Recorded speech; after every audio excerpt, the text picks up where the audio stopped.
Hi అందరికీ నమస్కారం. జగన్మోహన్ రెడ్డి గారు నిన్న ప్రెస్ మీట్ పెట్టినప్పుడు ఒక అద్భుతమైన మాట అన్నారు. తప్పుడు కేసులు బనాయిస్తే ప్రజల్లో ఆగ్రహం వస్తుంది, మావోయిజం పెరుగుతుంది అని చెప్పారు. నక్సలైట్లుగా మారతారు అని చెప్పారు. ఒకవైపు నక్సలైట్ల అంతం అయిపోతున్నారు.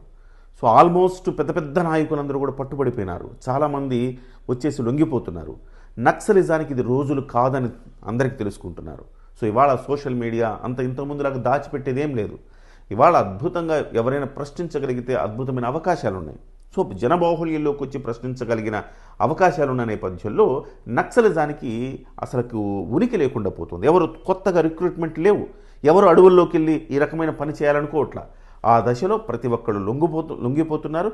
లేదు చాదస్తంతో మనం ఇక్కడ ఉన్నాం కదా, మళ్ళీ లొంగిపోమంటే మనం ఓడిపోయినట్టు అని భావించిన వాళ్ళు జీవితాలు కోల్పోతూ ఉన్నారు. ఇలాంటి స్థితిలో జగన్మోహన్ రెడ్డి గారు చేసిన కామెంట్ చాలా ఆలోచింపచేసేదిగా ఉంది. అంటే తెలుగుదేశం పార్టీ తప్పుడు కేసులు పెడుతోంది కాబట్టి తప్పుడు కేసులు పెట్టడం వల్ల ఒక ఫ్రస్ట్రేషన్ వచ్చి నక్సల్స్గా మారతారు అనేది ఆయన చెప్తున్నమాట. ఆ నక్సల్స్గా మారాలంటే ఇప్పుడు నాకు అనిపిస్తుంది ఏంటంటే జగన్మోహన్ రెడ్డి గారి మీద 2010-11లో ఆ సమయంలో పెట్టిన కేసులన్నీ కూడా సక్రమమేమో అనిపిస్తుంది నాకు.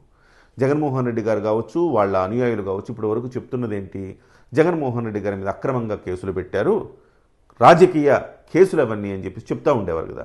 అంత అక్రమమైన కేసులు పెట్టినప్పుడు ఇవాల్టి వరకు నక్సలిజం ఎంత స్థాయిలో పెరగాల?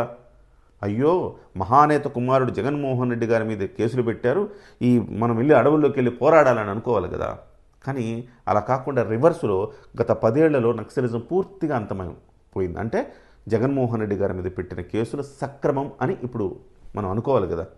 బహుశా నక్సల్స్ కూడా ఏ రోజు కూడా జగన్మోహన్ రెడ్డి గారి మీద అక్రమమైన కేసులు పెట్టారని చెప్పేసి ఏ రోజు కూడా ఆయనకి ఏం మద్దతు ఇవ్వలేదు.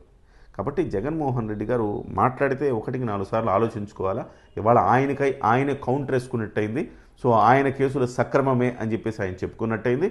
ఇవాళ కూడా అనేక మంది మీద కేసులు ఉన్నప్పుడు ఏ స్ట్రాటజీ మార్చుకోవాలి? నరేంద్ర మోడీ గారు నిన్న చెప్పారు కదా, స్ట్రాటజీ మార్చుకోండి, బోరు కొట్టట్లేదా, ఇప్పటికి కూడా కొంచెం కొత్త ఆలోచనలు చేయండి అయ్యా అని చెప్పేసి రాహుల్ గాంధీకి సూచించారు. జగన్మోహన్ రెడ్డి గారు కూడా బహుశా కొత్త ఆలోచనలు చేయాలేమో, కొత్త స్ట్రాటజీలు తీసుకోవాలేమో. ప్రజలు హర్షించట్లేదు. చివరికి మీ మీద మీరే సెటైర్లు వేసుకుంటున్నారు, మీ మీద మీరే కౌంటర్లు వేసుకుంటున్నారు, మీ కేసుల గురించి మీరే సక్రమని తేల్చుకున్నట్టుగా అయింది. సో జగన్మోహన్ రెడ్డి గారు బహుశా అందుకే ప్రజాబాహుల్యంలోకి వచ్చి మాట్లాడడం కానీ, ప్రజాబాహుల్యంలోకి వచ్చి ఆయన ప్రెస్ మీట్ పెట్టడం కానీ ఎప్పుడు చేయరు. రీజన్ బహుశా ఇదేమో, ఎక్కడ దొరికిపోతాం, అంత నాలెడ్జ్ లేదు కదా. ఆయనకంటే షర్మిల గారు 1000 రెట్లు మేలని చెప్పేసి చాలామంది అనుకుంటున్నారు. రెడ్లలో ఒక ఫీలింగ్ వచ్చింది ఏంటంటే, జగన్మోహన్ రెడ్డి గారు ఫెయిల్ అయిపోతున్నారు, అట్లీస్ట్ షర్మిల గారి కన్నా మనం మద్దతు ఇచ్చుంటే, అట్లీస్ట్ షర్మిల గారు చాలా బాగా మాట్లాడుతున్నారు గట్టిగా, సో ఆమెను కన్నా మనం మద్దతు ఇచ్చుంటే బాగుంటుందేమో అని చెప్పేసి రెడ్డి సామాజిక వర్గంలో, అంటే అధికారం కోల్పోయాం కదా ఇప్పుడు రెడ్డి సామాజిక వర్గం తిరిగి అధికారంలో రావాలంటే ఇప్పుడు జగన్మోహన్ రెడ్డి కరెక్టా లేకపోతే షర్మిల కరెక్టా అన్న రీతిలో ఒక కంపారిజన్ మళ్ళీ మొదలైందని చెప్పాలి.